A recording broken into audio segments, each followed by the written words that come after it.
Hello everyone, my name's Alive and welcome to my YouTube channel.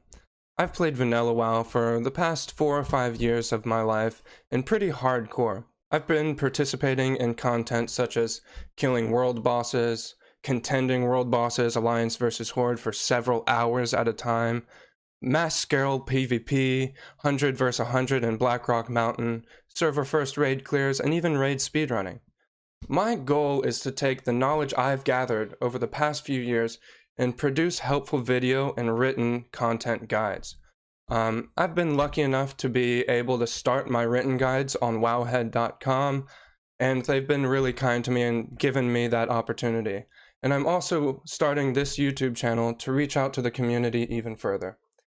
Enough of the formalities though, let's get right into the video. There are tons of guides out there on what class you should play, what's your play style, who's the best DPS, how do you level to level 60, things like that. But after you actually reach level 60, what's the first thing that you should do? What's important to get started on right away? Vanilla WoW has so many things to do. Well, I'm here to help you with that. One of the first things you need to start doing once you hit 60 is establishing a good source of income. In vanilla World of Warcraft, there are a lot of items that are very costly that you're going to need to get, including many consumables for various different raids, or a Priebus item that you need to craft that is very expensive in materials. One of the first things you can do to establish a good source of income is just picking up herbalism or mining. Herbalism and mining at high levels all retain their value in items that you can gather quite well through the beginning to the end of Classic WoW. Herbs, for example, like Dreamfoil, Mountain Silver Sage, Plague Bloom, Grome's Blood, and so on, make extremely valuable potions that almost every raider is going to be using every single week, until the end of the game. Mining, however, thorium and the different ores start to slowly depreciate in value, but things like the stones you can mine, such as dense stone, or even the gems, such as huge emerald, or more specifically, arcane crystal, are used in high-level crafting recipes that typically make them go up in value quite a bit. Like these gems that you can get from mining, there are some rare herbs that you can get from herbalism as well. The primary rare herb that you can get from herbalism is called a Black Lotus. Black Lotus is used to craft every single type of flask in Vanilla WoW. Most raiders are going to want to bring these flasks to raid, as they are the strongest consumable you can possibly use. Most oftentimes, depending on your server, the Black Lotus can even sell for huge amounts, ranging from 4 to 5 times the cost of a stack of Dreamfoil. Anywhere between 60 and over 100 gold. Other valuable items you can go obtain are Devilsaur leathers with skinning. For Devilsaur leathers, you have to go to Un'Goro Crater in southern Kalimdor and skin the dead body of elite mobs called Devilsaurs, and there's many different kinds of these mobs. However, this leather is highly sought after. Many people will go down into Un'Goro Crater and fight to the death in PvP, or even bring their guild or different parties and groups to fight over these dinosaurs and control every spawn. That's how important this leather is to some people. This leather is used to make Devilsaur sets, such as the gauntlets or the legs that are Priebus for hunters and every melee class for quite a long time. Or you could just sell these leathers for raw gold and even make quite a good sum of money. Next way to make a decent amount of money is just simply playing the auction house. Now I know a lot of people say, hey, just play the auction house throughout many different expansions. Hey, what'd you do to get 20,000 gold? What'd you do? Oh, I just played the auction house. What does that mean? Well, quite simply, it just means buying for low and selling for high. But even then, it's not really that simple. What do you buy? What's a good investment? You can look up what raids are going to come out in the future in Classic WoW, since we've already played this content before. Raids such as Ahn'Qiraj, where there's a lot of nature damage. You can invest in Elemental Earth early on that makes greater nature protection potions, and buy them for low. with extra gold that you have just lying around, and stock up on these items and sell them later on when they reach their peaks. Next, about these elementals. You can just farm elemental mobs if you don't want to fight over Devilsaurs or fight over the Black Lotus or anything like that. Mid-level elemental mobs, such as the ones in Arathi Highlands that are 35 to low 40s, can drop elemental earth or elemental fire. These elemental items are used to make these greater protection potions that are highly valuable for raiding, especially elemental fire. These will typically go for 5-ish gold each early on in the game for Molten Core.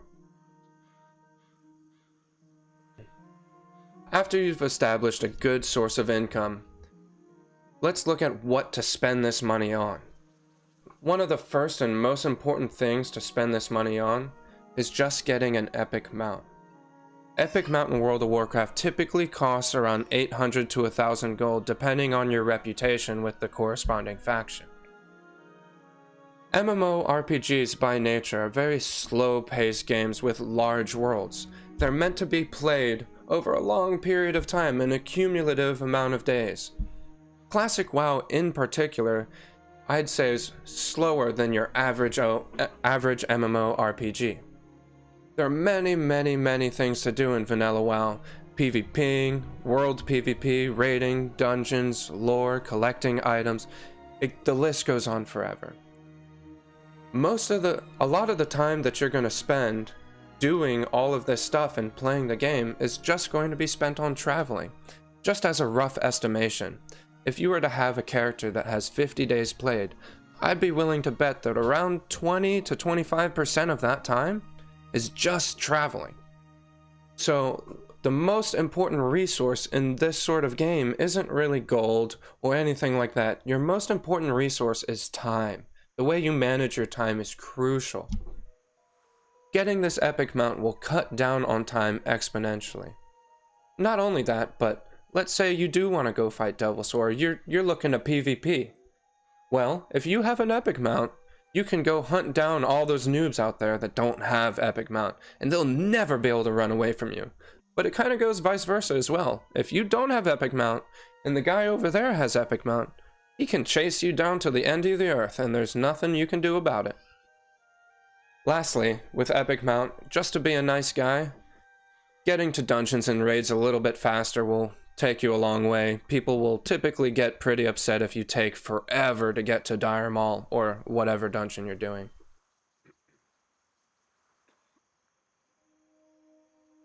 Okay, what's the third thing you should do after you hit 60? Well, this one's a little bit more obvious. This one is to start your PvE and PvP gear grind. And this includes doing a lot of dungeons, even for PvP. I'd first recommend that you start forming a 5-man guild group, or if you don't have a guild, hopefully you made friends while you're leveling up, and you find 5 people to grind all this gear with. You'll have a much more enjoyable time doing 35 Stratholme Undead runs, or 55 Sholomances for that one piece of gear that you need, if you know the people. Not only that, but if you know the people, you typically get used to how the tank pulls all of the mobs and pulls each pack, and you get to go through the dungeons faster, cutting down on time. So once you start farming all of this Priebus gear, should you just go for it? Just go for all the Priebus all at once? Not really. Getting all the items that you need in vanilla World of Warcraft is quite time consuming, especially if you're unlucky like me and have to do Upper Blackrock Spire 85 times. I would first recommend going for the Priebus items that are going to last you the longest. For example, we have items like the Devilsaur set. This isn't really something you get in dungeons, but this is an item that melee and hunters are going to use for a very long time. Spending your first bit of money after epic mount on this is going to take you a long way. Or for example, casters. Casters and some healers want a trinket in Upper Blackrock Spire off of a rare mob called Jed. Jed drops this trinket, and it's quite a low percent drop. And this trinket is best in slot for patches and patches and patches to come. However, going to Upper Blackrock Spire doesn't mean you're guaranteed to get this trinket. First of all, the dungeon might not have this mob in it, as it is a rare mob. Secondly, if you do find him and you do kill him, he might not even drop it. And last, let's say you do finally see the Briarwood Reed. You might have 3, 4, or 5 other casters and healers who might need it.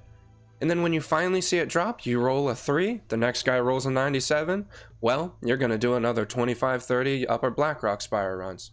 Have fun with that.